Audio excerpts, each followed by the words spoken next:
廣東話教室，香港人講時間嘅秘密。大家好，今日想講一個我哋平時講時間嘅小故事。唔知大家有冇留意到呢？我哋香港講時間嘅時候呢，會用一啲比較特別嘅講法。例如我哋約搭3啦，其實搭3呢代表15分咁解。搭半出發其實就係搭半30分咁解。如果我話我差9個字到呢，其實即係話仲有45分鐘喎。點解香港呢？我哋會成日用搭啊或者字呢啲講法，而唔係好似其他地方咁講呢？1點15分、2點45分咁樣呢？原來搭字嘅用法呢，可以追溯到廣東話早期嘅口語文化啦。而家嘅鐘呢，比以前又更加準確。以前係靠聽鐘樓去報時嘅，同埋刻時間係習慣有關嘅喎。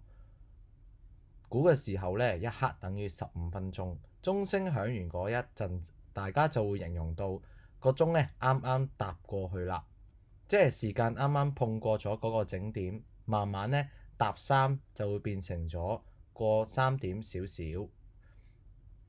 現代廣東話入邊呢，我哋通常都會用到搭啊或者字呢去解釋翻啲時間嘅用法。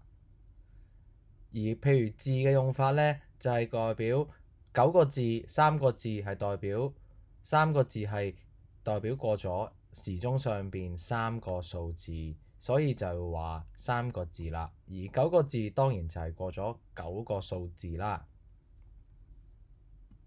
而呢一啲講時間呢，都可以展現到我哋香港人嘅文化㗎喎。呢個呢，就係我哋最地道最活潑嘅溝通方式啦。